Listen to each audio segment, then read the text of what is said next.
Hello, everyone. Thank you for joining us, both the folks who are in the room and those of you on Zoom. This meeting is being recorded by the Conservation Commission. If any other persons present are doing the same, you must notify the chairperson at this time. At this time, 6:30 p.m., January 28th, I would like to call to order this meeting of the Greenfield Conservation Commission. On Zoom, members present include Kristen McDonough, Emily Boss, and in person, there is myself, Elizabeth Garofalo, Erica Lavorne. and Jessica Siegel, Conservation Agent. given that we're hybrid, we're doing a hybrid roll call. So let's go ahead and first order of business is to approve the meeting from the minutes rather, excuse me, from last meeting. Can I get a motion for that, please? I will make a motion to approve the meeting minutes from January 15th, 2025. Second. Okay. Do we have any issues, concerns around those minutes?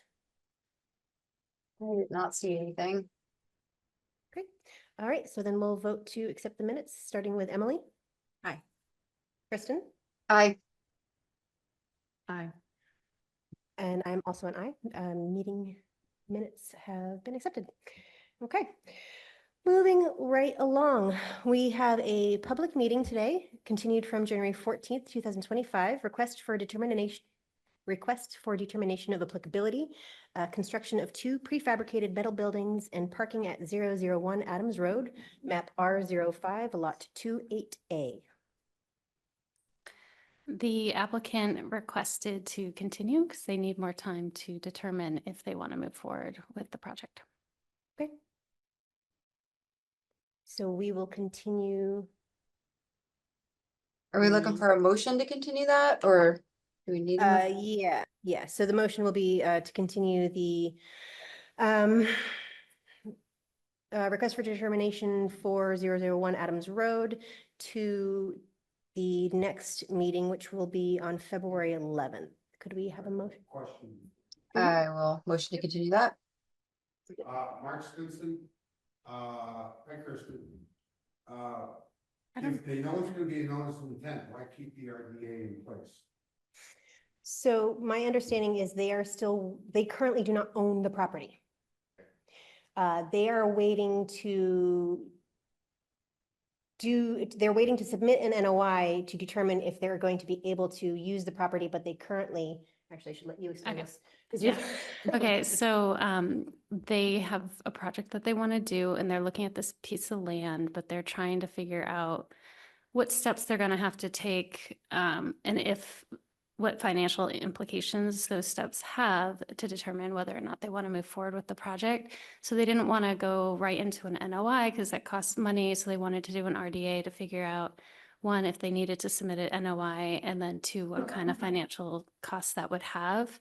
And so last meeting, we did determine that they need to do an NOI, but they needed to consult a wetland scientist, not only for delineation, but to understand the performance standards that would have to happen and then what financial implications those would have. So they're in the process of finding a consultant and they just haven't been getting back to them. It's only been 2 weeks, so yeah. Did they give a copy of the request for determination to the current owner? Yes. So technically, because that's all I can talk about. You know, there is nothing in the regulations that allows a commission to continue a request for determination. Be that as it may, it happens all the time. It Okay. happens on both sides. Okay. So it's not something DEP is going to get involved with, but typically, you know, they're supposed to give you enough information for meeting Mhm. so you can close an issue at that time. But if you want to continue and the applicant agrees to continue, God bless you. So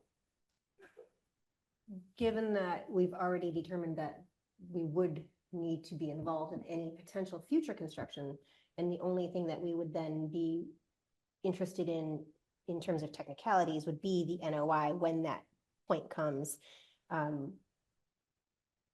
do we still need to be involved in their process as it relates to the RDA in any way? Because given that they haven't bought the property, do you know what I mean? Like issuing a determination and then they can do with it what they will. I had heard that, I think Kristen mentioned something like they would be required to go Submit through it. with the NOI if, Well, And- it's riverfront, yeah, so it would require a notice of intent. I mean, so you're not, I don't know why they want to continue it, because the answer is gonna be the same. Last 2 weeks ago, tonight, or 2 weeks from now, gonna be the same answer. I think the question was if they were gonna rescind it or like accept a positive determination, because there was questions around if a positive determination would require them to submit an NOI, like versus give them the option. No, I mean, if they don't want to submit a notice of intent for 5 years, that's fine. Okay, All the positive determination is saying is if you want to continue with this project, you have to file a notice of intent. Doesn't say you shall file it tomorrow. Right. Doesn't mean that. so they have the option to pursue it or not. Yes, correct. Okay. Thank you. I just want to say, first of all, Mark, welcome. It's so nice that you're here. We're having a hard time hearing you. I don't know if we have Oh, they do have a, better speakers. yep. If you want to push the button there, yep, and then Hear me now? give it a second. We can hear you better. Okay, Hear me now? yep. Oh, way better. Okay. All right. Hi, Kristen. Hi, thank you so much for coming. Okay. So thank you for clarifying that. Does the commission have any other questions or issues or points that they would like to bring up as it relates to this particular project? I can't see. Emily? Nope, okay. Hearing none. Given that that the applicant is not present and has requested that we actually do Continue. continue the RDA until our next meeting. I think that we will move forward with that particular course of action, but I do appreciate your letting us know how that typically, or how that can go in the future. Do they have to be present for us to make a ruling? Do they have to be present for us to make the ruling around the RDA? No. Thank you.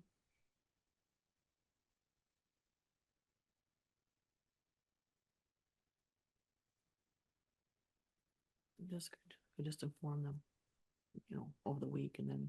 And they can rescind it, right. Next meeting. we can Right, just- so if you would be, Jessica, willing to reach out to them and let them know that they don't have to, A, be present for the ruling of the RDA, and B, Okay. if they want to rescind it and, or whatever, however they choose to go with that. Okay. And then if they want to bring the NOI to us in the future, that's great, and we'll be here to see Okay. that. Yeah, Great. that's great. Cool, okay. So did we have a motion to move on from this particular? I think Kristen made a motion just need- back a few Mhm. minutes ago. So, I'll second. Great. Kristen, did you make a motion? excellent, Second. I've got a second, and so let's get a vote. I'm gonna go ahead and go with the folks online again. Emily, Aye. Kristen, Aye. Erica? Aye. I am also an aye. Motion passes. That is all we have for our public meeting on the agenda for today. So at this point, I would like to have a motion to close the public meeting portion of tonight's agenda. I believe that's how this goes. And then we move on to our new business, old business. No, you don't have No? to do that. You No? don't want to, no. Because that ends everything. Okay. So all you're doing is just next item on the agenda. Next item, thank you. Okay, so our next is a request for determination extension from 105 Mohawk Trail. Do we have folks here to? Yep, discuss all of this? Okay. yep. Can you hear me? This is Chris Stoddard, on behalf of, the applicant, the engineer. So what we're here to do is, right now I believe we have until March 1st of this year to complete construction and the plantings. We do have a contractor on board to do the work. It's AF Mallet out of Athol. Unfortunately, right now the asphalt plants are closed, and trying to do plantings per the plan in the rain gardens is going to be a bit of an issue, being that it's completely frozen out there. So we would be hopefully requesting an extension just to get us to June 30th. That would give us time for the ground to thaw, get the plants actually planted and hopefully taking, so you folks can then do an inspection and get this project completed. That's what we're here to request.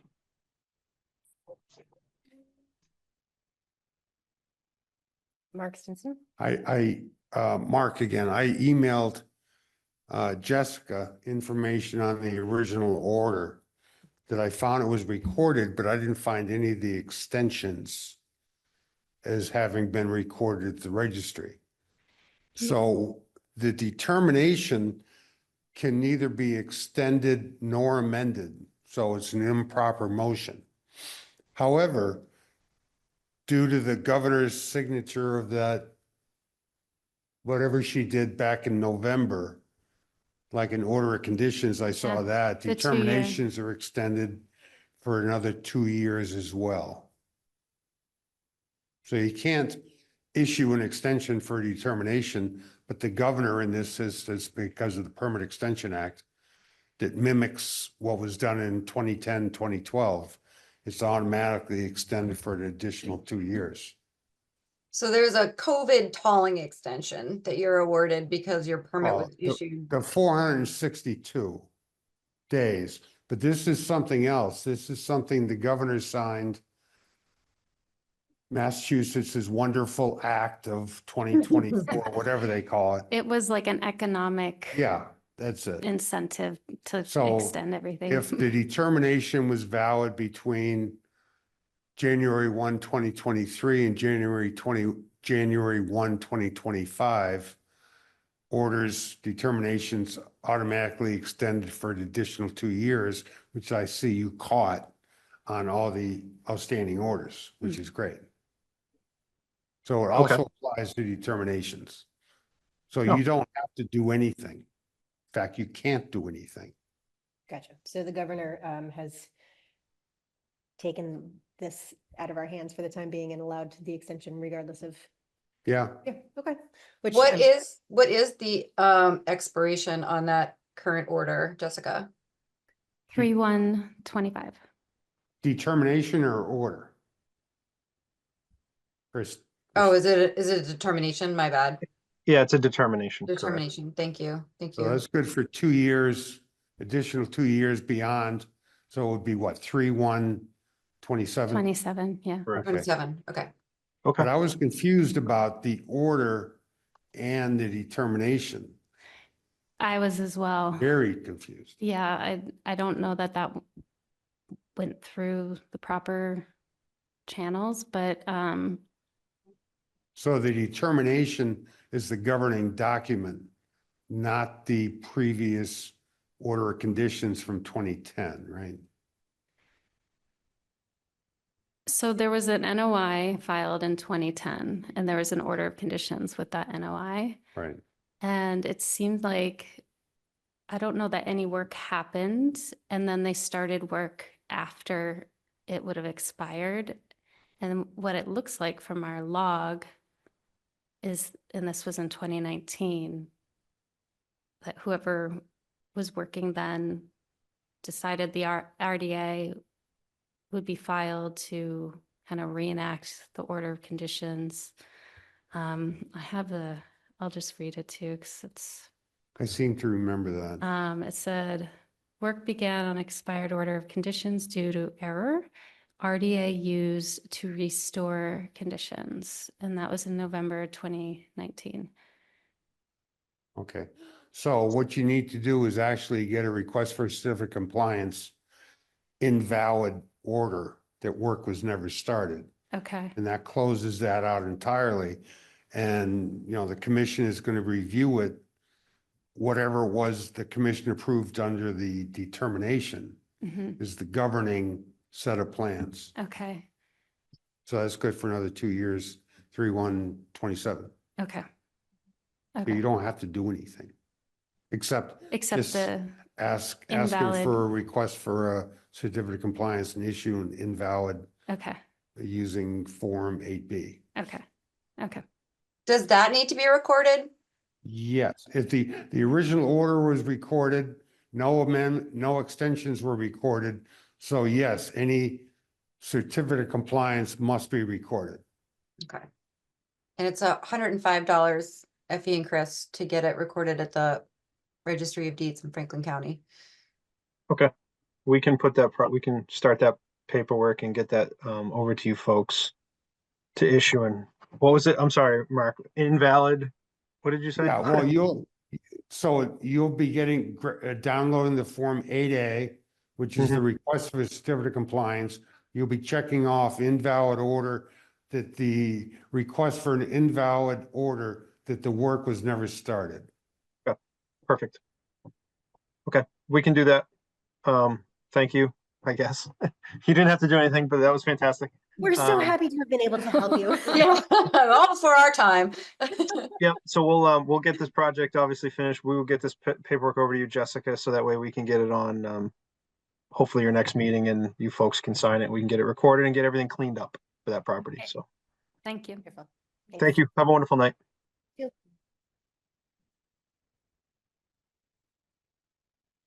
Okay.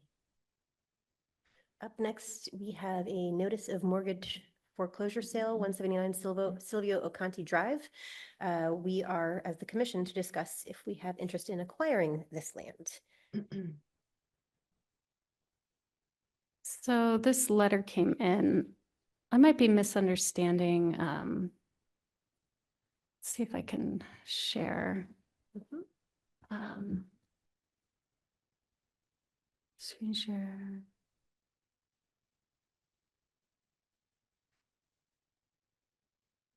It's not working, huh?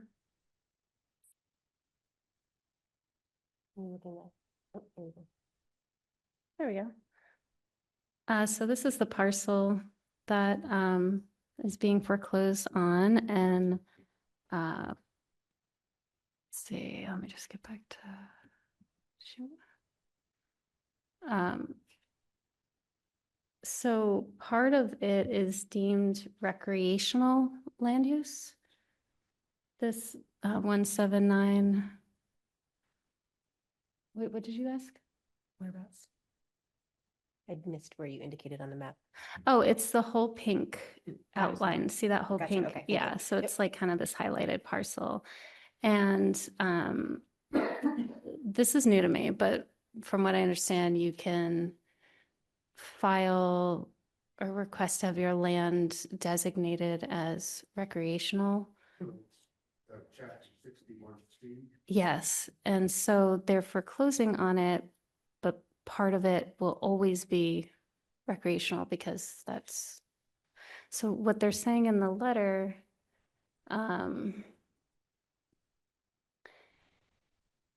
they said our office represents the Massachusetts Development Finance Agency in connection with the mortgage foreclosure sale of certain land and improvements located at 179 Silvio Oconti Drive in Greenfield, an unimproved portion of which is currently taxed as recreational land under 61B. It is important to note that the property is being sold at foreclosure subject to the City of Greenfield Office of the Board of Assessors recreational tax lien dated April 16, 2013, and recorded with Franklin County Registry of Deeds as provided in the terms of the notice of the foreclosure pursuant to,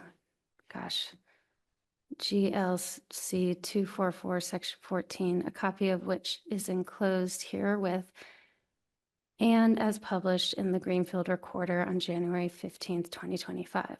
That unimproved portion of the property shall therefore remains subject to the recreational lien and will not be sold for or converted to residential, industrial, or commercial use. Because use of that portion of the property subject to recreational lien will be unaffected by the mortgage foreclosure, mortgage foreclosure sale and shall remain limited to recreational use, the Massachusetts Development Finance Agency hereby respectfully requests that the city waive the 90-day notice requirement under GLC 61B 9 by executing the enclosed waiver of notice to be recorded in the Franklin County Registry of Deeds. To the extent the city of Greenfield is not willing or able to provide such waiver, this letter and the reference enclosure shall serve as notice of the mortgage foreclosure sale of the property pursuant to GLC 61B S9. So my initial understanding was because they're selling it, they wanted to let the city know as first right of refusal, but maybe I'm totally misunderstanding I think that's. first right of refusal. How many acres is it? Let's, I'm not sure because they didn't, let's see, maybe it says here. Property. Here it is, 26. 26.6593 acres. But I don't know if that's the recreational portion. That's the whole lot size according to Mass GIS. Okay.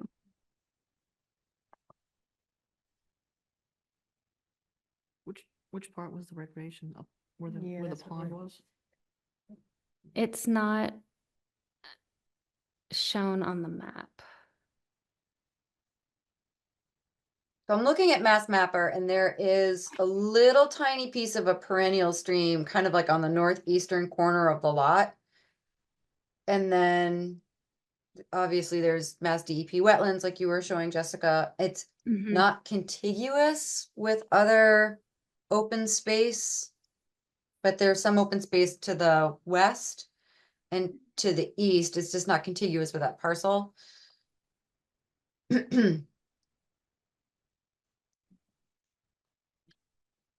No cold water fisheries resources, no natural heritage. No mass historical.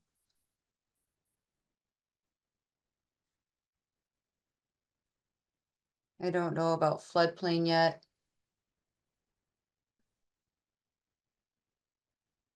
One 179.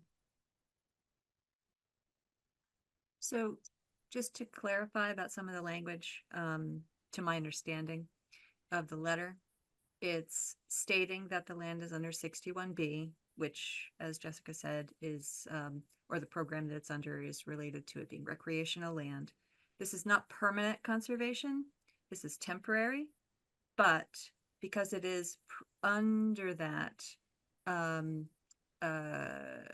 agreement at the time of this foreclosure, the letter to my eye is affirming that when the sale happens, it is not being sold for a purpose that is not in alignment with that enrollment in the Chapter 61B.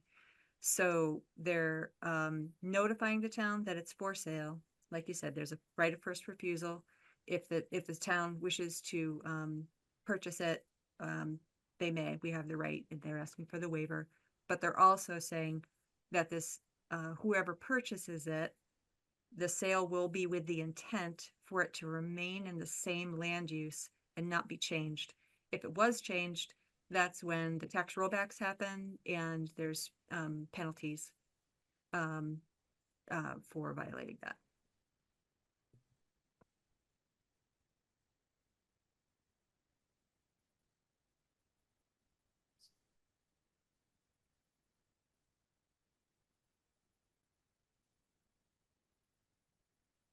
You might be in floodplain. Give me 1 second. Trying to figure out where it is. It's off Route 2. It's near the industrial park. Oh, yeah, so, It's where, so like this road at the base, that's Route 2. And then it's actually really close to that Adams parcel that we, That's what I was wondering if it was the same it's, parcel. yeah, well, it's not the same, but Not the same, it's okay. very close. So, I don't know, Emily, can you just confer? So they're actually selling, so they're selling the whole parcel, but they're just saying that you can't use that one part for, Any- okay. So, right. so the whole parcel is being sold. It's just a Including- portion of including- it's enrolled in the chapter program, so it has a commitment for Right. land use for a certain term. Okay, but the whole, but it's being sold.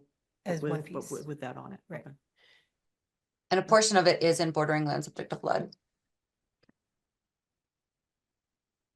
were we able to determine which piece of this parcel is under, conservation, recreation rather? I haven't been able to determine that. Yeah, the northern part, wouldn't it? Let's see. Wouldn't it be the whole thing? It didn't- it said it was a Only- It portion. says an unimproved portion, Yeah. which I'm wondering is the parts that don't have a building on it Right. and haven't been cleared, Hmm. but I'm not positive about that. Mhm. It looks like there's a big right of way too in the front. Mm-hmm.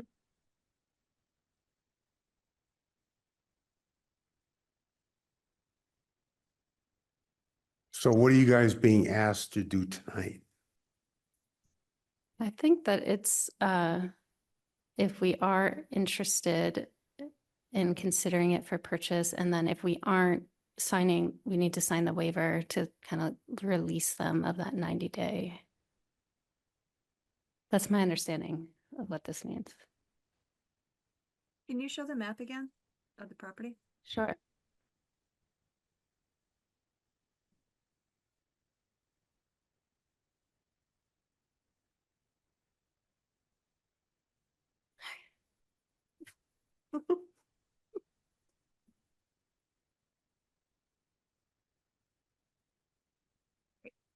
So there are down here at the, improved oh, go ahead. portions of the land. There's a building there. Is it an industrial building or is it a house? I don't know. It's like a warehouse, I'm pretty sure. Yeah, it looks like there's parking. This is So- owned by like a biodiesel company. Ah, I did see that on the map. Oh, you have BLSF shown there. I'm sorry, I didn't see that before. So it's unclear to me whether the right of first refusal would allow us to subdivide the land to purchase only the portions that are enrolled, or if Mhm. it's for the whole property. I just don't remember how that works. If it's the whole property, I don't see any interest in ours owning this building. If it's the portions that are under it, it is unclear from the documentation that we have what the portions are. But also it would require, survey, subdivision, and then there'd have to be some kind of access to the road, which seems a little problematic here since the road access is just to that building. So those are just some issues to think about here.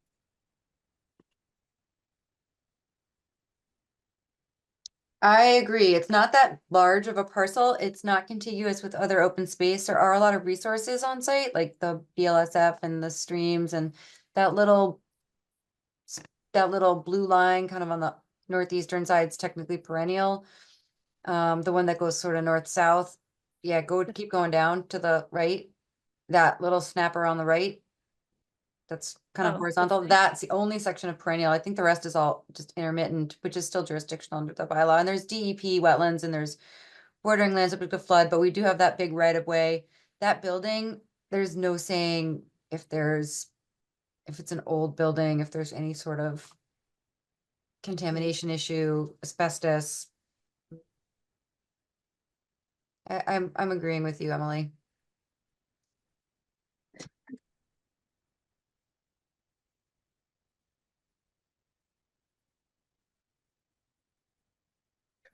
Any other? How do you, Erica? Do you have any thoughts?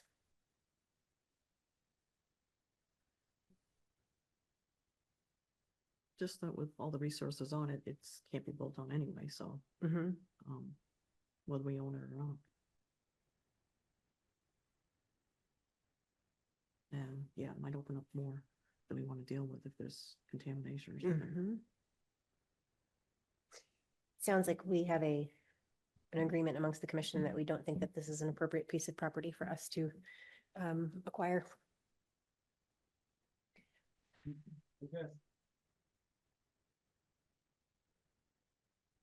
So, Okay. all right, it might be, does anyone know if the mayor has been made aware of this piece of property? As far as I know, one of these letters went out to all sorts of people because Eric got one Okay. at the same time I got one. Okay. All right. So we don't need to make any sort of vote on that one to move on, do we? I don't think so. Are we the entity that should sign it, or is it Eric or the city council or? Oh. I'll get clarity on that, Mhm. but I know your decision. So I'll figure out the next steps for Okay. making sure we do everything. Great. Where do thank you, we, Jessica. where would we sign? Where would it be signed? It's at the very end, the waiver. Perhaps we can figure that out now. He's 5 days old. Last time we had a letter that asked for our input on whether or not we wanted land. I created a memo Mhm. and just expressing that we weren't interested. And so I imagine it might be similar to that, but I'll ask Eric what Okay. he wants us to do. All right, excellent, thank you. Okay. Next up. Let's see, looks like we have a National Grid notification letter. Exempt maintenance activities are scheduled that will impact resource areas. So many letters. So we got a letter from National Grid just saying that they're going to do some work on the utility poles and that it was exempt work. And they sent a whole letter kind of describing it and talking about what resource area would be impacted and, excuse me, their kind of their methods to minimize the impact. And it is exempt, but I also just to like keep us informed, I did ask for the exact location that this would be happening so I could tell you guys. So I'll share my screen, but so this is kind of way off Leiden Road. Let's see, screen share.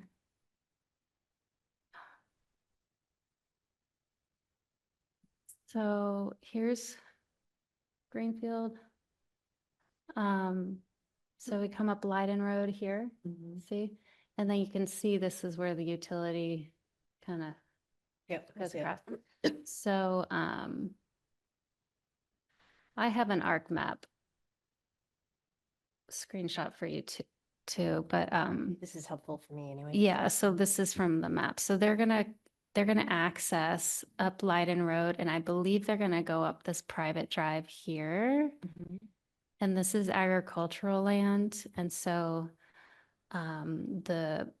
the utility pole in question is way over on this side of the property. Mhm.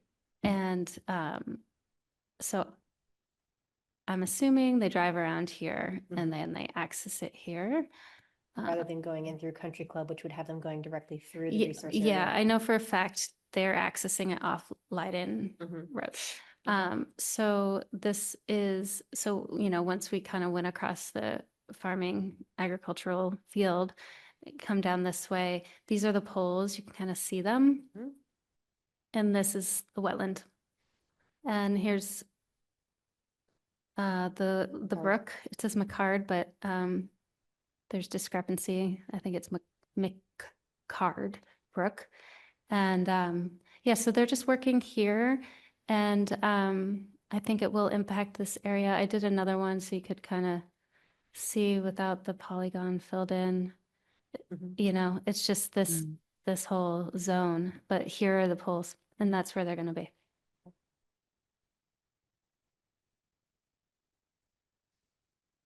Did they Madam give Chair, us Can the I give you a idea? little background? Oh, Please sure. do. Chair recognizes Mark Stinson. So what happened was about 10 years ago, give or take, National Grid, Eversource, they were doing a lot of exempt work in their right of ways. Some of the work they were doing was not exempt. So we caught them. And as a result, we've issued, or DEP itself has issued a statewide water quality certificate to the utility companies that enables them to do work in waters of the United States. We regulate under the Clean Water Act, Clean Waters Act, and it's exempt under wetlands protection. So maintenance, repair, and improvement, but not substantial enlargement of. So one of the outcomes of the 401 issuance was requiring the utility companies to notify the commissions when they're doing this type work. So if you see a utility truck, you know, putting swamp mats over a wetland somewhere and replacing a pole, did you know about it? And it's covered under our regulations versus the Wetlands Protection Act. So it's just to let everybody know that, yeah, everything's copacetic. Perfect. Thank you. We have been notified. Let's see. All right. So as far as new business, we have reached the point in the evening where any topics not reasonably anticipated 48 hours in advance of the posting of this agenda can be brought up now. I don't have any additional topics that you haven't mentioned. So while we have Mark here, do we have any questions prepared, rather, ready off the top of our heads regarding the bundled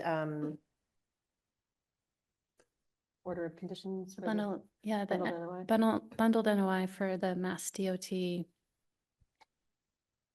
project. And if we don't have them prepared, that's totally fine. I just thought I'd give folks the opportunity, given that we do have Mark here with us tonight. Yeah, how you coming on that, Kristen? I think that we came up with a pretty solid draft and then bounced that back to Billy, and then Jessica was hired, so she sort of took over, and then the commissioners have been sort of looking at that draft one at a time and adding comments or addressing comments. So one of my comments was, and Jessica, correct me if I'm wrong, because it's been a couple months, but and I can't remember if this was category 2 or category 3 or what, but I was assuming that one of the categories would be the applicant would provide notice to the agent, assuming that maybe if the agent at their discretion would provide administrative approval or present it to the commission for commission review.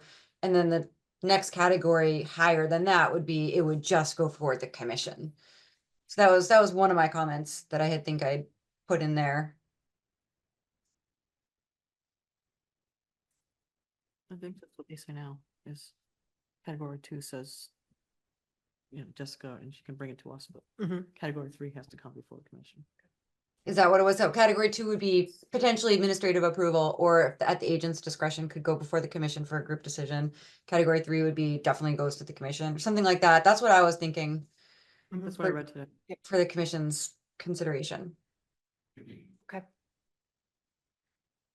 I think one of the main concerns that came up was category 4 for Yeah. emergency repairs, and whether, well, actually there's 2. So yeah, that was one with whether it makes sense for them to kind of submit that to me instead of doing an emergency cert, and like kind of why it's better for them to do that through the NOI versus just doing an emergency cert.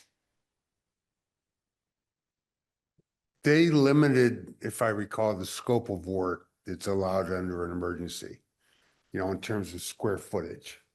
That was what, 100 square feet of riprap that can be put down? What else was covered under that besides the Let me 100 look. square feet? It was Yeah. only Okay. road washout and Yeah, there were two categories. So the two categories were roadway embankment washout and drainage system embankment washout. But as far as, I feel like this, I've been like doing this for so long that now I'm like forgetting. Yeah. You want me to, you want me to screen share, Jessica? I have it handy. Oh, yeah, sure, go ahead. Um, So We this may is the initially category submit 4. Then I questions too. yeah, so that was the that was the OOC right there. Um,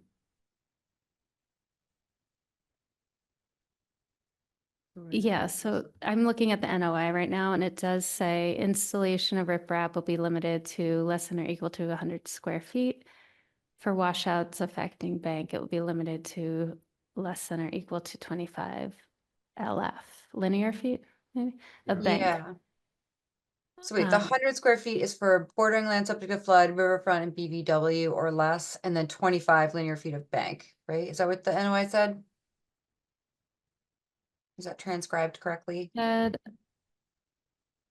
Was there any, it didn't, I don't remember that it would include BBW. I didn't think it, yeah, it didn't say, it didn't specify the way, I didn't think that was included. I mean, Okay. we're supposed to be going after no net loss. So, you know, I don't have any trouble with BLSF or Riverfront, but BBW, I don't remember that being part of the original talks we had. You know, because we really want to get that replicated. When you can still require wetland replication, so let's say this was done under an emergency permit. You can still require replication of BVW under an emergency permit without a notice of intent, you know, just do it, you know, just say, come up with the restoration plan, Right. you know, follow it. So if, and what was the other, you said there were two things, two categories for it? roadway embankment washout and drainage system embankment washout. I'm not That's seeing anything about Yes. BVW So maybe, on the NOI. maybe this whole paragraph is not, maybe this whole paragraph needs to be revisited, and that's why it's, It's highlighted because that was from like the original draft that I received to edit on, and I didn't want to delete it, but I also didn't think it should Yeah. say. So I highlighted it to get feedback from you guys on what all the other points. Well, most of the emergency storm repairs the DOT did have to do with slope failure or failure of an outfall. And for the most part, you know, has anybody been on Route 112 through mhm. Conway Not recently. and seen all the riprap on the slopes there? Mm-hmm. It's all Uh, emergency. That was stuff, though. bank or BLSF, and that was, you know, literally, you know, thousands of square feet. So 100 square feet is actually pretty minimal. But you can still require, I mean, anything over that would require emergency permit. So 100 square feet is not that big a deal. Except for the BBW. And you can say any BBW loss will require a Less replication. than. Okay. Throw that in, I'd be happy with that paragraph. Okay.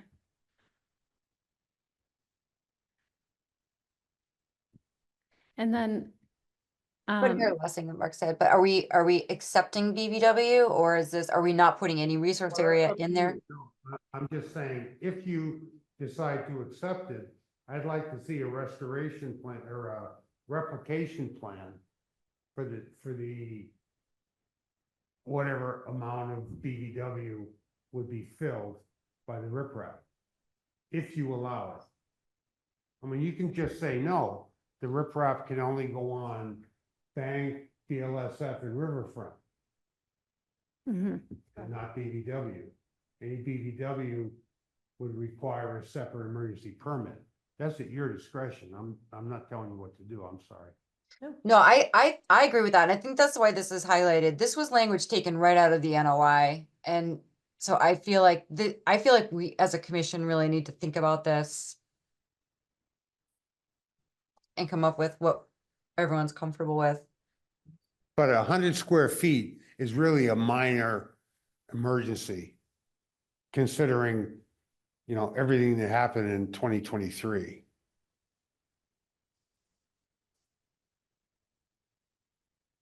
They just want to handle the easy stuff under this, so they don't have to be coming to you guys. Yeah. Gotcha. That makes sense. So the other, if we're ready to move on, I know the other question we had was about kind of a blanket acceptance of them being able to pave. Like Oh, the widening of the roadway. the widening of the road. It said less than a single lane, so, which is basically up to a single lane. Where was Oh. that? I feel like that's a lot, personally. She and I first talked about it. All it was if you already had a real gravel side there, then paving that, I didn't really have a problem with, because the runoff coefficient is basically gonna be the same, hard packed gravel versus pavement. But I'm not sure you even have anything in Greenfield that where that would apply to. But if we're using this as a springboard for other municipalities, I want to make sure. Well, I mean, we have you in Western region, but I can't speak for Central, Northeast, Southeast. What if their next one's in Haverhill, or wherever, and they just kind of copy this one? Yeah, well, yeah, they'll say Greenfield approved it. Yeah, exactly. So we're the first. I don't want to get it wrong and then start a snowball effect. But, you know, a lot of times chapter 90 money is dependent upon the commission issuing a negative determination of applicability or an order of conditions for the work. So that's why you do have to be precise in what you're allowing for the pavement. Because paving over the existing, repaving is typically a minor exempt activity. Where expanding into the gravel area is not a minor exempt activity. Right. And that's what they're Making- requesting. Pardon? That's what they're requesting approval to, under this blanket NOI, to expand up to a single lane, which is. So a single lane, what is a single lane? 10, 12 26 feet, feet, 26 feet, or at least 26 feet. that's 2 lane. Is it? Oh, you're right. Oh, you're right. I'm gonna Google it because I don't know. Well, you can always, but where would it apply to? So you got 91, Route 5, right? And what else? Route 2, was it? Route 2. 10, 2, and 91. 12 Those feet. are already, you might limit it to an additional 3 feet either side. Instead of saying a full lane, say 3 feet, 4 feet, whatever you guys feel comfortable with. because you usually have that gravel offshoot. Or for the major roads, it's all paved, all the way to the fence posts, whatever.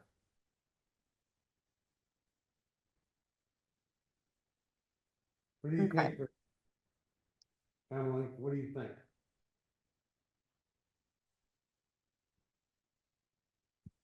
Were you asking me, Mark? Yeah. What do you think? Full lane, or you wanna limit the actual distance?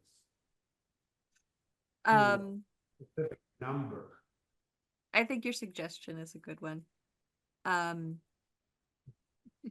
With the area, the text that's highlighted right now, I'm just a little not sure.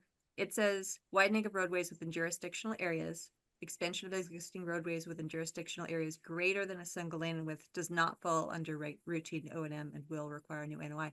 So that sounds good to me. Like they're saying, Well, that's what they were asking for it to fall under this. I wanted to, that was one of my comments for the commission in my draft. I was like, do we want to do that or not? I don't know, so. It That could. part was actually for if it's greater than a single lane, Yeah, I it's just saw that, yeah. specifying that it, Oh, they okay. have to do a new NOI if it's greater. Gotcha. Yeah. So I might have highlighted the wrong thing, Emily, but you're on the right track. That do we wanna, that's what they're asking for. Yeah, because it does talk about the less than a single lane somewhere else in the order of conditions, so we can like update that. If you guys wanted to decide on if you wanted to limit it to like 3 to 4 feet or something to that nature. so the I'm 3 to also 4 thinking feet of refers to the stormwater catch widening, basins. so it can't be widened more than They 3 to 4 cannot, feet? they can't put it in a new catch basin, right? They I can't think we did install have it. that, yeah, in there that new culverts would require, anything requiring basically engineering plans would require a new Yeah. NOI. Yeah. Okay, Yeah, it's just routine operation and maintenance is, so I'd go, I'd limit it to a distance instead of saying a single lane, less than a single lane. Just give them a linear distance off the existing pavement. And that way, they really can't get into too much trouble if you limit the distance. What do you guys think? Could we also specify what jurisdictional areas that would be allowed in? So like it would be allowed in, you know, BLSF and Riverfront, but not BVW or something like that? Would that be getting too much in the weeds? They're not gonna be paving over BVW. Okay, just making sure. It seems like if it's more of a just widening to 3 feet, for example, period, it's just a firmer boundary, and easier to follow. Do we have a potential for like a slippery slope kind of thing where, oh, they've expanded it 3 feet and then next time they expanded another 3 feet? Is that a possibility? Well, they're supposed to be giving you annual reports, right? Right. Mhm. So during the annual report, you're gonna find out, I mean, Billy Lee, I like her, she's honest. Mhm. You know, she really cares about the environment. I think that, I don't think that would happen, but I can't guarantee it.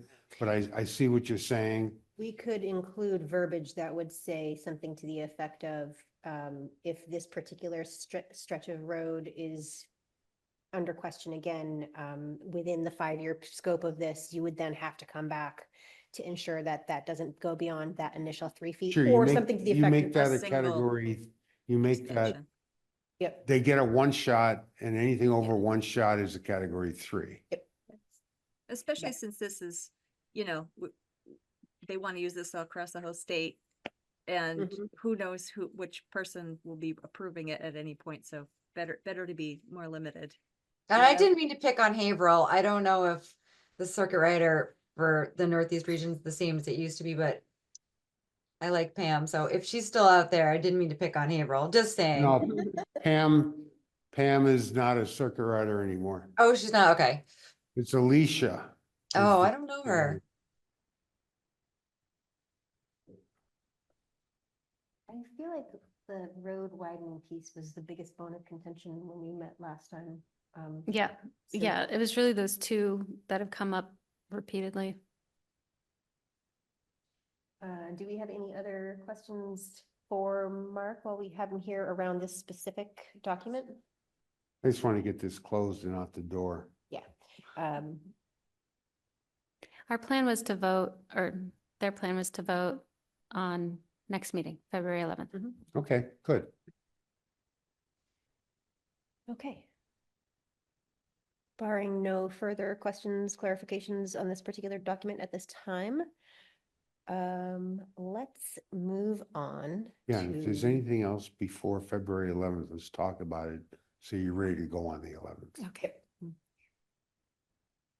Okay, so we're gonna go ahead and move on to some old business here, specifically Lamp Black Road, parcel R 08-11A-0. A road was cut and excavated down a wooded hillside to the floodplain and riverfront below in order to access the Fall River. This was not a permitted project. Stephen Pritchard was heading the project and is in attendance to discuss erosion control mitigation, installation, and next steps. Thank you Hi, for coming, guys.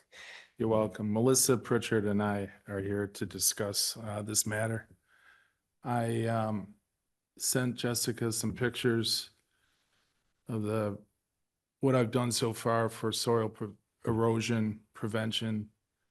It appeared to be a daunting task, but after I got the materials on site and started at it, I asked some advice from some friends of mine that are in the landscaping business. So I acquired several rolls of this jute matting along with the straw wattles. And upon his advice on how to install, it went pretty easy using this slope to allow the material to roll down.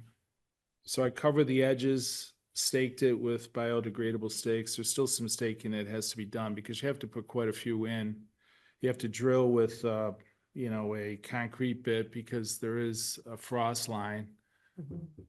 And so far I covered the edge of the ramp that drops into the river flat because that's where I think we all agree that the effect of erosion is going to be the most critical to prevent soil from washing into the river flat. Got a significant amount covered. I plan on continuing that job all the way up the ramp, several hundred feet to get away from the river. I'm putting more wattles up against the hillside that's to the right because there appears to be water flow coming out of that hill onto the path. And so far, so good. And I'm just basically buying more material, but I want to continue on to meet your needs and wants on this project. The hillside are the next project I'm gonna attack with extension ladders. I'm gonna extend them up, take the roll material up, pin it at the top, let it roll down. We've talked about, I think Emily suggested it's not riprap, but it's like sacks of rock that have ryegrass seed in them that you can put on the side. And then I plan on putting a water reservoir up top because it's been so dry. Last year we had the drought with gravity fed hoses with nozzles to water the new growth areas. Yep.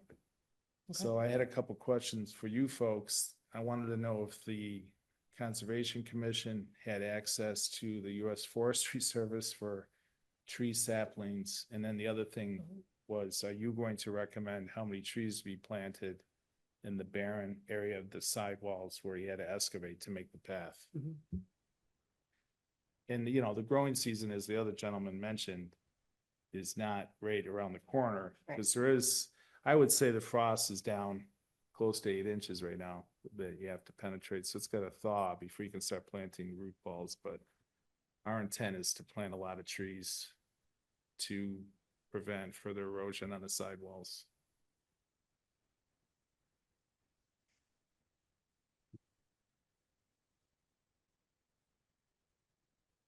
Well, I think the last time we talked about, there were kind of two phases. One was, obviously cease and desist and stabilize the loose soils. And then the second part would be restoration. Right. I'm not sure I'm completely satisfied with the stabilization yet. No, I know there's still a significant amount of material that has to be applied, but with the cold snap. But it's just gonna be continued on to cover that road further up. I see that you have a lip on the side of that road that you constructed. Um, What is that?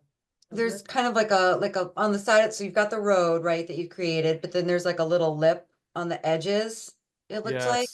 Yes, That's going to be good if you had, say, water bars or some sort of control measure diagonal in line with the road.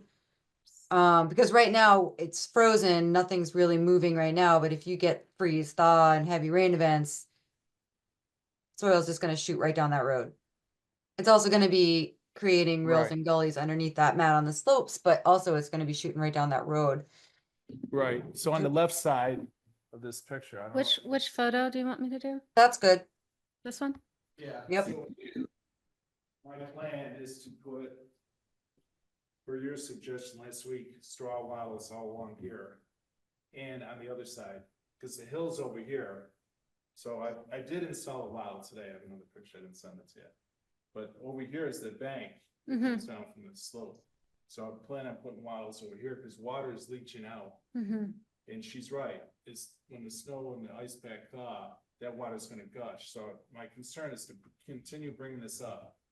Keep attaching the jute rugs with stakes, I'm getting longer stakes, cause this ice pack is significant. And then I'll reset those when the ground thaws, but over here, we're gonna put straw wattles along the hills to prevent that water from leaching in. So to slow it, so it's like a dam and a filter, allows the water to pass through, but it'll hold the soil back. And then when the growing season starts, we plant on the hillside. Does the ravine naturally help us at all with this melting situation? Because there's that ravine that already exists right to the left Well, I of the mean, road. I told you folks last time that 2 days after he started making the path, I call path, but that's what I asked the guy to do, was make a path. You know, they don't make bulldozers 24 inches wide, so unfortunately, it's a wide swath. But 2 days after he started, there was a significant rainstorm. And he is experienced in doing this type of work, because he's worked on ski resorts and whatnot, and he watched the behavior of the water flow. Now, Eric made a good comment that the soil was very dry, so it probably absorbed. This was before frost even started occurring. But we saw no damage or ruts from the water at that point onto the path. So as Melissa states, I think my plan also on the right side is to just hand dig, hand trowel a little bit of a trough, because it's right now it kind of hits the road perfectly flat. I like to create a little trough so the water can settle in there instead of rushing across the path. You mean like a water bar, or Yes. so like diagonally, What is like it? if you look at that photo, well, can I mark this up? It'd be down that left side. So you mean parallel with the road? So like Yeah, because the there? water's coming down this bank. This one's creating this swath right here. This water's coming right out of here. So I put a wattle in here today. I'm gonna continue that wattle down and wrap it down here to connect with this one and stake it. And then keep this jute rug going up. All the way up. It kind of levels off a little bit up here, but that's as far as I'm gonna jute it at this point. Wattle this, and then in the spring, start getting growth in up here. But where's the trough gonna be? Just a little bit of to allow the water to, instead of rushing across the path and creating erosion, let it run. It was naturally going in here before this all began. Right into here. I feel like if you create a trough parallel with the road, it's going to carry a lot of soil down gradient from the disturbed soil at the top. It's gonna create a new stream channel, basically. Do you have the picture of the new wattle that you put in to show? Would the wattle along where the hill hits the path be better than making a little trough? Where's that picture? I don't know if she heard me. Yeah, you might have to talk to the mic. Would a wattle along the hillside where it levels off at the path be better than making a little trough? I think that if you put, I mean, I'm not an expert and I don't want to tell you what to do, but I've seen on construction sites where there is temporary stabilization measures. You can put like picture this road right now, picture where that cursor is, but go diagonally across. If there were water bars, There. that will slow the water down, especially if you make it kind of like a J at the end. I'll ask. So a water bar is that different than a wattle? You can use wattles as a temporary bar and then just make sure you kind of hook it facing up slope a little bit. But I'm just saying if, and I'm, don't quote me on this, I'm not telling you what to do, but I'm just guessing if you dug a trench parallel with the road on the left side of that photo, it's just, you're gonna create a stream channel. Kristen, Right. do you have an example of a water bar that you could share with us so that we can all see? I think that there might be some, I've got an example from the Yeah, I can't BMP really- manuals for forestry. That would be great. Yeah. So if I can just share, Go ahead. so that we can have a visual, I think that might be helpful. there we go. Yeah, you know what? DCR, I have a DCR handbook too. I think that's public. I can Yeah. share that. To Yeah, this read? is publicly available as a PDF. And I don't know if you can really tell what's going on there, It'll but look it's like a box. basically, you know, it can be either a trough or if you want to do a really good one, you dig that channel and then you put a log in it to provide further stability. But And then- diagonal, not Exactly. perpendicular. It's diagonally across the road. It's not running parallel to the road. So I that see. it's disrupting the flow of water. And this is a tricky location here because, you know, if the water runs along the edges, it's just gonna go down to the edge of two slopes on your path, your path that was created. But this is the concept of it, and you can, you know, you can get the BMP manual easily online, and I'm sure there's other manuals that you can find that can tell you more about their construction. Cool. Jessica, can you send me that website? Yeah. Emily, could you put the link in the chat and then Sure. I'll.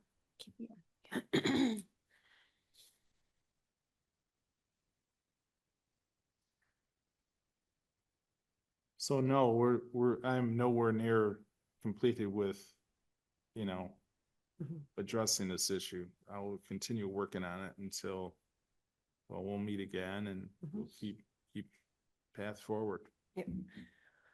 So one of your other questions was, Oh. Yes, do you have a connection with the Forestry Service for saplings when that time comes? In Wisconsin, we lived out there for 6 years. You could write the state Mhm. and they would send you, I think, up to 24. They were like a foot tall, but you know, they were pine trees. Right, But they gotcha. took off quick, at Mhm. least to get something growing. And they are indigenous to this area too, that what they had. But I'm also wondering, Blue spruce was their favorite thing to send out. I was just wondering if the commission are you going to tell us like how many and what kinds you want, or should we figure that out ourselves? So in the past, we have requested certain numbers. So we've requested in the past, basically like 1 for 1. And then the other piece in terms of like what the composition of them are, it's just got to be something that's native to Franklin County. But one tree for every tree that was taken down? Right. But if there It was like, there there was, weren't that many trees yes, there taken down, was. There were was there? probably 12 to 15, I don't- ranging in size Mhm. around the bend Oh. and down. That we planned on planting right from the get-go. I'm But I'm just planning on saying, yeah. putting in 2 dozen or more. Mhm. Because we want it to look beautiful when it's all said and done. Like red oaks, white oaks, maples, Mhm. spruce, beech, Mhm. I talked to my landscape guy and we've already got it all teed up because he has several places, wholesalers that he deals with that we can get these trees going in the Mhm. spring. They're not real big, but they're up to 6 feet tall Right. with a, sizable root ball that get in the ground. So once we finish the jute wrapping and the water bar and the wattles, Mhm. We'll be at the what would be, February 11th meeting.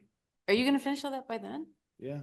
Wow. Keep working on it. I couldn't believe it last week. It was so, cool. He was out there all day on his hands and knees doing it in Well, 11 I below. got the best long johns you can get. It actually was absolutely beautiful down there. Today's windstorm, I Yep. was down there, no wind at all. Mm. Because 250 feet down, it was calm.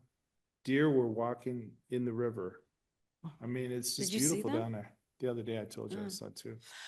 So anyway, what I was wondering is once this phase is completed with the wattles and everything, Mhm. and then spring comes and the trees go in and whatever, and then I presume at that point we monitor what's happening with the water flow and the soil and see what's happening? Is that what we do?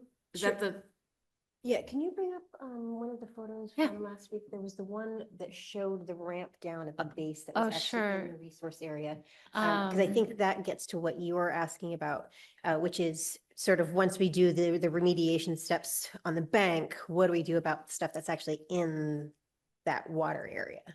Is that a fair? I think doesn't it end right there? Yeah, it It ends. doesn't go into the flat. There's a couple trees Well- that were picked out out there that were dead or Yeah, broken it does a over. little bit. It looks Yeah. more They're like in it the does back. in that photo than it really, it doesn't go, but regardless, whatever amount is going into the flat areas is not very big. I don't think that would be difficult to do whatever you want us to do. Right. Cause it's not, it's not like 30 feet or anything. It's like, it's maybe like 10, wouldn't you say? No, it's. Is it's- It's Didn't 30 seem feet like out. that. It didn't I seem mean, like that. that dirt that you can see his equipment made the path, that's Yeah. probably 30 feet out, but that's the river flat. But that's where you have the wattles right now at the end of that dirt path, Yeah, right? but that, I mean, that is pretty much open. As you can see, these trees are pretty scattered. The river is about 160 feet from the end of the ramp where it hits the flat over there into, straight ahead. The trees he laid down there at the bottom was to create drainage for the springs Mhm. to get by.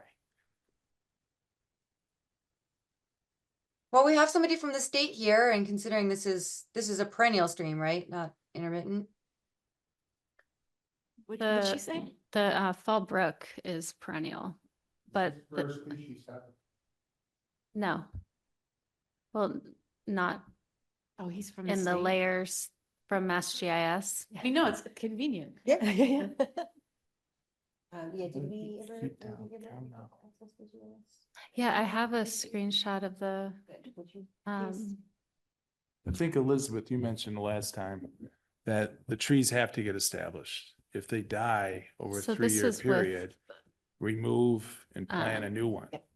The See- intent is to get a natural forest going. Right. Right. Oh, that's right. Yes, I do remember. so that. this is a screenshot of my ARC map that did have the endangered and rare species layers activated, and there's nothing. Yeah, This is exactly where the path comes down. It starts right about here and it follows a natural ravine and bends. And then where you and Eric walked, it comes down around a bend and then flattens out right by the right angle of the Fall River. when we were there, I feel like it was closer to the star because Oh, okay. we The like start came of it? down, yeah, I think the start of it, because Yeah, what- you're right, because I have to walk. quite a yeah, because the distance to get bend's to this pretty right far, yeah. Yeah, so the entrance is here, but it follows the natural ravine. Wherever our property line is, it kind of is closer to it here, and then it bends and turns. The property, see It this flattens out. light red is the property line right there. There you go. So that's kind of like the ravine. What are the green lines, Jessica? That's the buffer, that's the 200-foot buffer from the Fall River as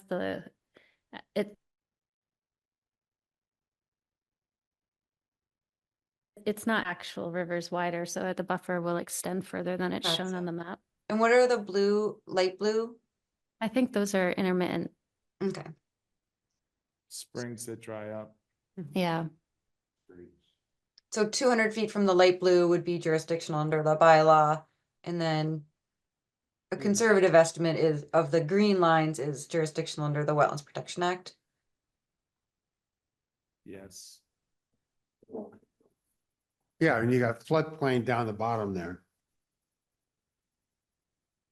So, so you got 200 feet under the Wetlands Protection Act and under the ordinance, doesn't matter.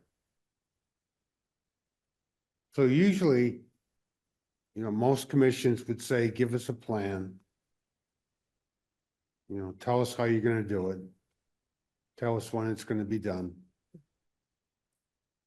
That's how it usually works. And we didn't actually officially issue anything, did we? Did we issue an enforcement or not? No, since they had been so, We did get the cease and desist letter. right. Yeah, but right. we've been cooperative. We're Yeah. doing exactly what Yeah. you're asking us to do. My intent is to have all the wrap and the water lines done before the growing season and then aggressively plant stuff, Mhm. water it and get stuff established to prevent erosion. Right. We're gonna watch it like hawks. I don't want any trees falling in either. I mean, I want this thing to be established.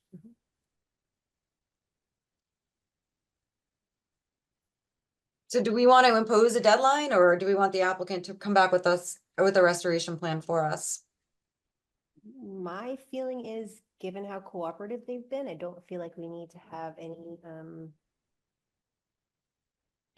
deadline of any sort. It seems like you're pretty motivated to, the amount of work that you've accomplished since we had last met has been quite impressive, given the weather that Really? we've Well, had. thank you. Especially, and I feel like unless we reach a point where we're not in accord as we have been, then perhaps we would come to a point where we would require that. The only deadline I would say that we would need to think about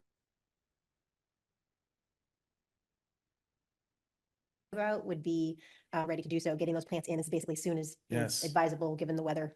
That'll be the fun part of it, restoring the forest. Yeah. Getting stuff growing. But on the next meeting's February 11th, Mm-hmm. you'll see the progress because the mats will be down. More water, flow prevention will be in place and you can see. Was there any chance that somebody could get out there, maybe you or Eric? Get out there I'm to take- happy to come out. To take and- pictures so that we've got some. Yeah, you Yeah, should. that'd be great. Just to get some more pictures from the perspective of, Yeah. kind of where we're trying to see it. Yep. I think that would probably be helpful. Do, I just had one question on the water bar thing. Mhm. Were you recommending more than one or just one?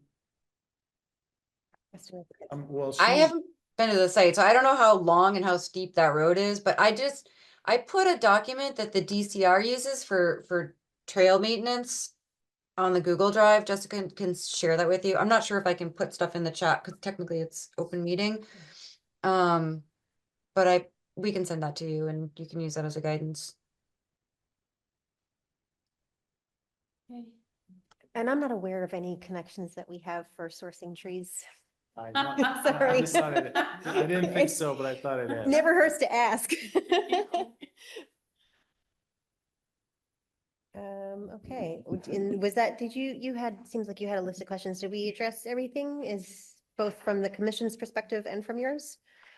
No, you've addressed the two questions I had. Okay, Thank you. We'll keep working on it. thank you. We appreciate your cooperation with all this. Hey, no problem. I'll send you the attachments and the link tomorrow.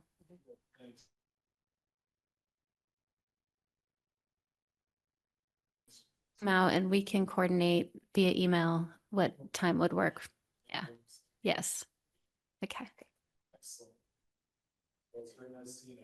Good to see you. You too.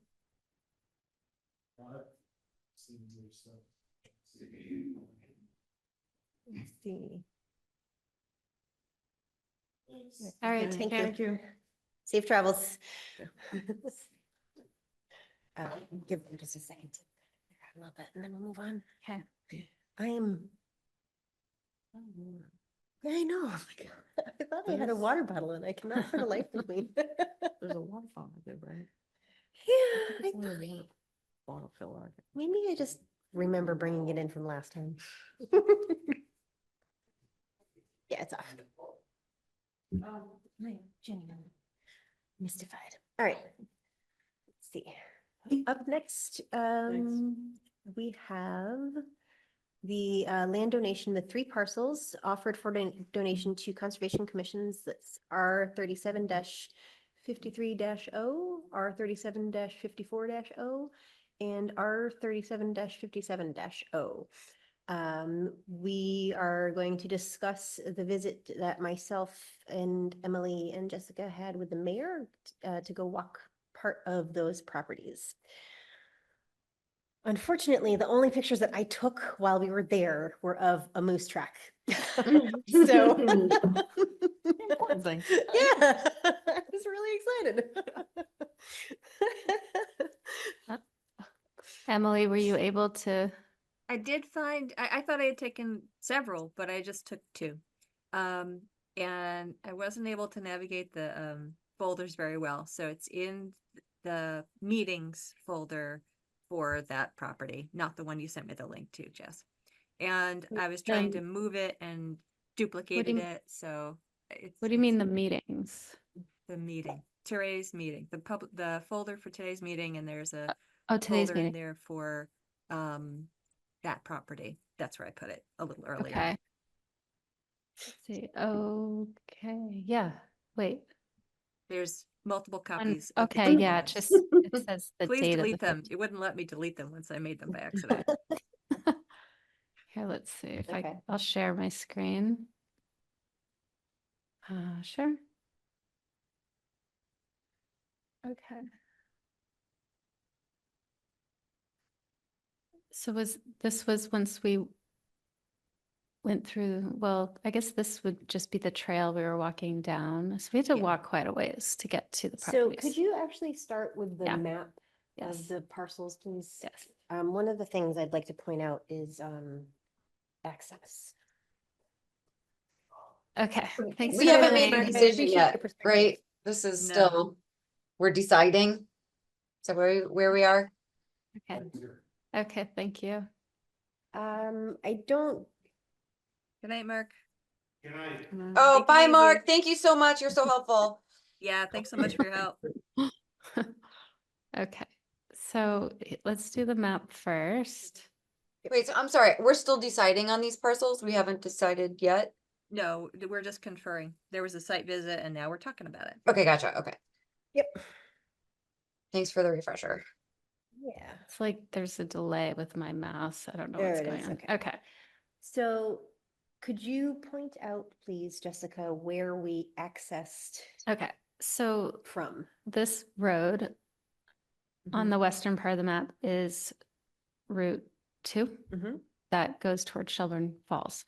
So we turned on Shelburne Summit and we had to go up like a private drive and sorry, the private drive's at the top of the map. And then we parked there and that's the right of way for the owners of the properties. So it is private, but it's private to the property owners. So we got permission from Randall Golly. So we were able to park there and access this 4-wheel drive road. And so, yeah, we hiked south down this map and the first Easton property was to the west, but we kept hiking and then there's an access gate smack in between the 2 Easton parcels that we walked into. And that was as far as we made it with the mayor that particular day. So there's not a ton of photos. I thought I had photos of once we went on the other side of the gate.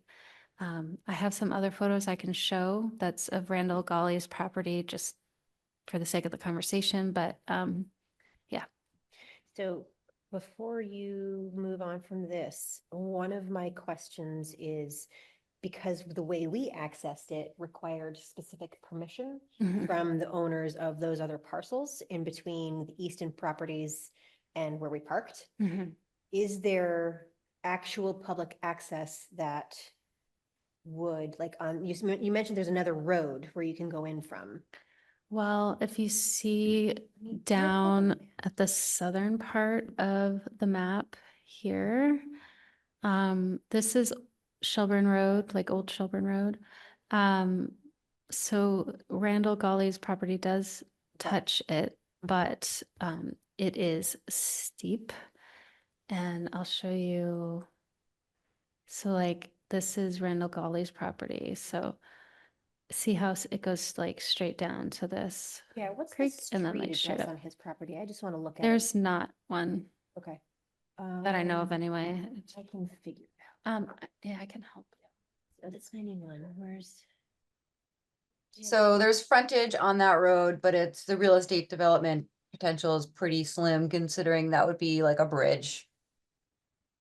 True, well, stand by. So my whole point in asking this question is, do we have the ability, regardless of whether or not the access is steep, to provide parking such that people could hike and utilize that space? And I'm just trying to look at it, this on. Oh, because we wouldn't have public access from the north. That's only a one-time offer. It wouldn't be an I'm easement. actually not sure. The answer to that question, we'll have to do some more digging on that because I mean, currently it seems like that's the right of way for the property owners. But if it was put into land conservation with the city, we would be a property owner. So I don't know if, But we would be opening it to hiking for whomever happens Yeah. to want to be hiking out there, and that's where the trouble. So where one would of we the, find that information? How would we figure out that? well, that's, I am trying to get, Shelburne Do you, Summit. here, let me. Where's Shelburne Summit Road? I want to back end. Sorry, I still have Mass Mapper open. The place to start would be the deed for the property. To see what kind of access, if So it's would that be on included. Mass Lands? Yeah, This section here, you okay. should be able to look it up And by the landowner. You can't look it up by the lot. You can, but on the property card will have the book and deed for the deed. So, the book and page for the deed. So you could find using that. So let's see, Shelburne. So I did go to Randall Golly's property on my own. Like a couple weeks before our hike, and this was from Shelburne Road. So this was like how steep it is. Oh, yeah. You'd need like a suspension bridge to get Yeah, across that it's thing. like really, really steep. so there's no reasonable access at that site. There is not. Okay.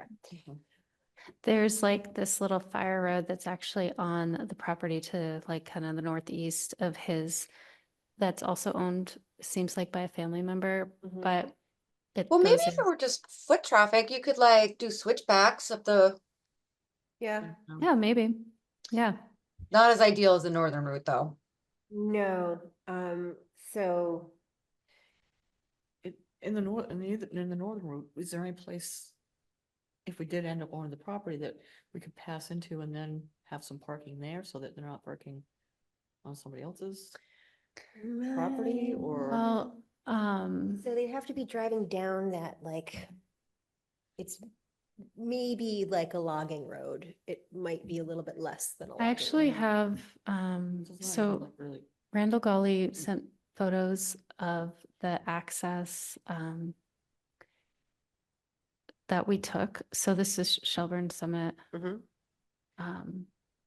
So there's this, the car's kind of parked in front of this private drive. And it's like, I don't even think it's paved. This makes it No. look paved, but I don't think it's Definitely not. paved. And I don't even think this does it justice. It's actually quite steep. Yeah, the twins were with us and they very quickly found the mayor a walking stick. That with was the so ice. great that they did that. That was really thoughtful. That was very sweet, but the point is that it's Rugged. rugged, and so which is fine for hiking trails, but it's just the access is a challenge. Because the only place that was really available to park was at this like junction of a private homeowner's driveway this other crazy steep driveway, and then this logging road piece. So I have, and I'm not in any way suggesting that we should not accept these properties. I think they're beautiful and totally worth conserving. I just have questions around the Public yeah, access. the use. So this is the access road that we took Mhm. on the screen here. So we drove up this private steep road, and then right here you can see a clearing. Mhm. That's where there's a switchback to somebody's private residence. Mhm. So the way I parked is not the way we parked when we were together. I just parked with my car facing Route 2 in this little like zone right here. Mhm. And so in my head, I'm like, well, that could accommodate Multiple. 3 cars, Sure. maybe 4. And then right here is where the 4-wheel drive officially starts.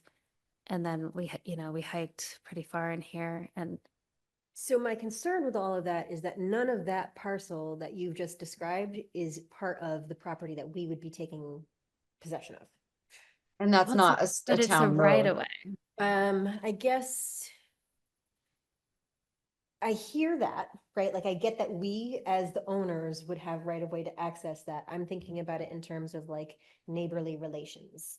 If we then go and say, hey, we're gonna like clear the space out and then anybody who wants to can come park their car here and go hiking Mhm. whenever they want, I feel like that could potentially create strife with the house, first of all, that's right there. Yeah. And then the other property owners as suddenly it's not just the Conservation Commission that's accessing the property, it's anybody and their grandmother who knows Right. about this particular hiking area now Mhm. accesses this property. Well, we could put something in the deed allowing the clearing of a 3-car parking lot that's actually on the property, but my question is that a public road? Can we use that road to access parcels? Like No. if you go, can you even Not because it's drive a past that private road. clearing where you guys parked before? If you have 4-wheel drive, like a Jeep or something, but it's not like It is not. it gets pretty like steep and Worse than it's- Wilcox it's- Hollow? Like, I don't know. Yeah, oh, I haven't been out to Wilcox in a while, but Wilcox is steep, but it's a road. This is barely a road. gotcha. Yeah, it's Okay. more of a big trail. Yeah, it's a path. It's a path. Gotcha. Can Okay. we have land that's just that we own, so nobody else can own it, just for conservation Mhm. and habitat? That's a good question. Because, I mean, I know that we have several properties like Wildwood Sanctuary has no access, I think. There's a couple of things that we have that have no access. Mhm. Well, And I think people just don't know about them, so they don't go, you Right. know, and Right, if people don't know about it, it would just be protected right. and nobody would yeah, bother because them. this land on this map here, at the south of the map, is conservation land. Right. And then, and I do seem to recall somebody mentioning that the parcels in between Gauley's and that area were owned by other Gauley's, but may or may not be future on the block. I if you think will. that this just south Mhm. is a gully, and then this is a gully. Oh, yep, that's right. Okay. And then off the map to the northeast, there's more conservation land, but it's on the other side of Route 2, so it's not exactly contiguous. Okay. And that's DAR. Do we have the biomap layers for this area that anybody could share with us? The biomap, I'm sorry, No. Emily, you seem a little quiet for some reason. Computer's dying, I so. wonder why. I will move closer to my microphone. let's see. What is right between Route 2 and? Here's the Route 2 and This is like the one I It's didn't two do an here. ArcMap screenshot so for. it's up and then this way and then. Because that would be important to me too, to see what kind of habitat's there, what the soils are. To me, looking at it when we were up there, it really is not an area that I would want to see people like dynamiting to put a house in to have a nice view. Mhm. And it's pretty close to Route 2, so it's definitely within the view shed of the scenic roadway. So there's a lot of benefits to having it not be developed. And then just, you know, love to see what else there has been mapped there. Is it part of core habitat? Is it part of, you know, unbroken woodlands? You know, it's pretty, the fact that it's part of a summit of a mountain is also another value. You know, if it got developed and there were visible houses there, it would detract from the beauty of the mountain. Yeah. So there's all There's those things too. no biomap, it's not a core or Okay. critical connecting landscape. No certified vernal pools. No mapped natural communities, but that doesn't mean anything. No priority habitat. No Right, so it's not potential lighting vernal up pools. as Yeah, a but I really mean, important per se. yeah, habitat area. exactly. There's actually a couple other photos that Randall sent that's from his parcel that I can share real quick is because that? it's from the summer. It's nice and green. What is that one? You- So 'cause I don't looked at know that. what this is. Okay, I thought it was just me, because I saw that and I was like, what is that? It's some weird reservoir thing. Oh, we had Like a seen a trough. couple of small, building type things. That looks like a grave or like a borrow pit or something. It's an old well? Or sister or I something don't like? know. Yeah, How deep so is there that? was a Water, couple, I mean, I wish I water? had taken better Wow. pictures. Well, this isn't this. We didn't go here. Oh, that's right. Yeah, this is the one that because we he didn't sent. go as far as Okay. his property. But look at this. Isn't this so pretty? Gorgeous. And he was the one that's saying he had all kinds of brookings too. Yeah, and then yeah, so those were the 3 photos he sent, but there's like definitely like a little pond. And I was looking at the contour map trying to figure out where that was because when I went on my own, I couldn't. So It it's wasn't possible obvious. There's no certified vernal pools, but there may be vernal pools. out Right. there. Maybe. if we Yeah, could- exactly. And there could be rare plants out there. They're just not Right. submitted But to the if we could state. get one of them certified, that would help, like, our cause, like if, Yeah. you know. I am all for conserving these spaces. I just want to think about all of the various pieces that could be potentially problematic. There were 2 other things that I mentioned, and I actually, because I mentioned them, I Yeah. now remember. That you do or you don't? I do. Okay, good. Somebody had mentioned something about hunting on these properties. So I guess my question is, in Greenfield, at least, is hunting on conservation property permitted? Doesn't it have to be like whatever the conservation language in the deed states? Would it be different for each parcel? None of the, let's see, I'm just guessing, but this is my impression, is that none of the properties that are held by the conservation restriction presently have a restriction overlaid over them. I might be wrong, but I didn't get that impression from looking at the list. That's where it would be spelled out, or in the deed, like if it was given specifically with, you know, but barring hunting, So we would But have to specify. it'd no have hunt- to be specified. Yeah, it's not just Okay, like so the natural state because is it's yes, owned you by the may. town. Yeah, exactly. Okay. Those rights remain. I mean, of course, it's by permission, you know, because it's owned by the town, but that's not, you know, not allowed because it's owned by the town, certainly. That's just a matter of posting signage. Yeah, exactly. Okay. The other piece was, given what I know about the area outside of specifically those parcels, I grew up out in that area. I know there's some pretty enthusiastic snowmobilers out there. And so I think that we should also be cognizant of the potential for snowmobile trail needs, use, and then monitoring in order to maintain that property so that the those clubs don't abuse the property. Again, I don't know what anybody there- experience. I was gonna say, is there a snowmobile club around? An actual club? 'Cause I know Sam. in Maine that they take the on the responsibility of making sure that, Right. you know, that people don't abuse them and that they're. So that you they can know, continue. Yeah. I would have to, I know there have been, I don't know if there are any active or, There's the if they're Snowmobile still- Association of Mass, or SAM. It's not Mhm. quite as robust as it was in years past, you know, where the winters aren't what they used to be, but that is, you know, it is an existing, and they Okay. have very good trail maps too of the trails that are used and maintained by their members. I didn't get I don't know that there is a snowmobile trail here. Usually they're not the walking trails. They'd be Official, something right. else, they'd be parallel to them or something along those Mhm. lines. Right. Hmm. Okay, those were my only concerns. I agree with you, Emily. I would be appalled to see somebody blast the top off of this mountain just for, like we were talking about before, what tax bracket would you be looking to serve with that? So, It's a special place up there. You can tell the people who have access to that enjoy it. Yep. Yeah. Yeah. So, The only other, on your two things was if we do take it over, how, I mean, are we gonna do any monitoring or of whether there's hunting, whether there's snowmobiles, right, and how are we gonna do that? yep. I mean, or are we just going to post and hope And that hope. people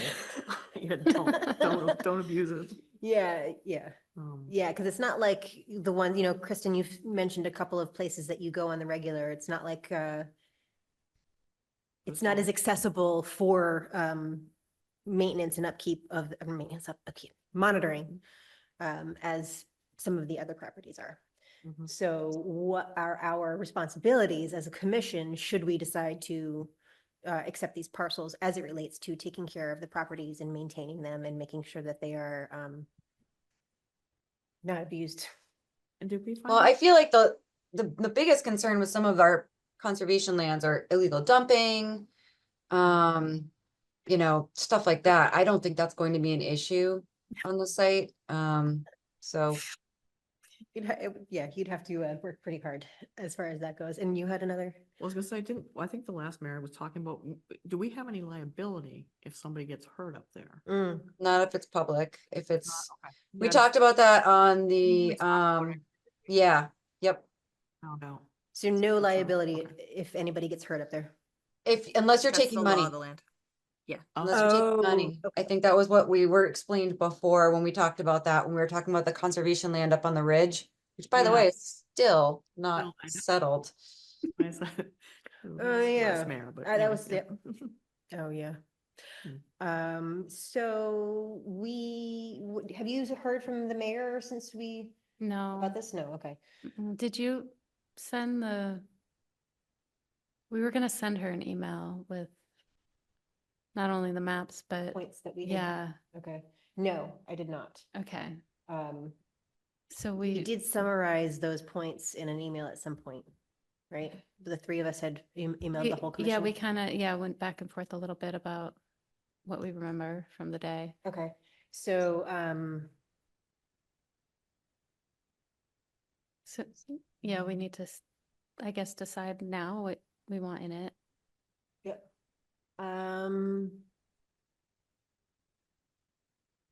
Were there enough resources throughout the properties to make it unfeasible to build on? Not really. Well, the big problem was topography, Okay. and really shallow bedrock. Okay. And I think that the Eastons may or may not have been more receptive to the idea of doing only some conservation and some with what the mayor had envisioned. But it seemed like it was like a long slope down to Route 2 from the Eastons, and there's no utility, water, power, sewer, like all that stuff. So that was going to be, that's one of the things we were talking to her about, was just, So even if- Impracticality. of yeah, that. like how much would that cost? So even if it's not resources that we can monitor, that there are other reasons that people wouldn't. And I don't know, I'm just thinking of the place off of, did you see that one? Were you there, Kristen, when we went, was it South Shelburne Road? Where the meat packing plant was? I don't know that. Mhm. You didn't, okay, maybe it was before you. There was like a, it was like a meat slaughtering. In Greenfield? Lovely. I didn't even know. It's, Anyway. it's up, and somebody, then it's behind Home Depot. And they wanted, not them, but somebody wanted to buy all of it, and luckily we hired a second wetland scientist and he went in and found like tons Content. of. Oh, Yeah. So that's that, so great. that they finally decided there was like, going only be like a little teeny. So I didn't know if this property was like that, if there was no place for people to put anything anyway. They would be placed, but it still is not accessible Between, really. yeah, the access is huge. The utility access is also an issue. And there are, as you know, as Jessica's showing, there are some water resources, but Yeah. it's really, I got the sense that the mayor was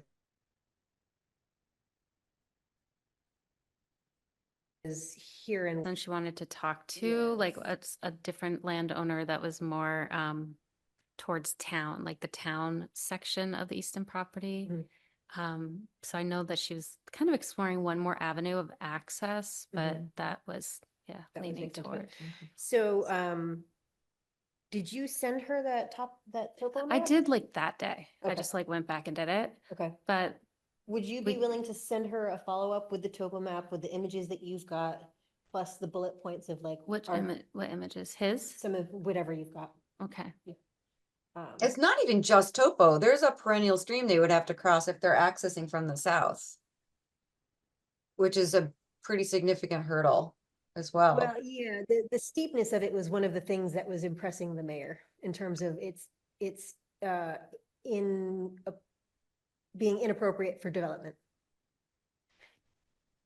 Yeah, I think she just wanted to hear more like why it wouldn't work for her vision Mhm. versus why we want it for our vision. Mhm. I mean, if, say, like, you get past the steepness and you want to build on the top of the slope or the top of the hill, you'd have to build like $1 million bridge That to was, gain access.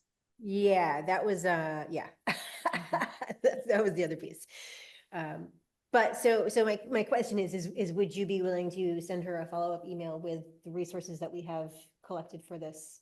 Along with our bullet points of like, these are the issues. for Yeah, I could development. write a letter Mhm. outlining, yeah, the bullet points of why we want it, right?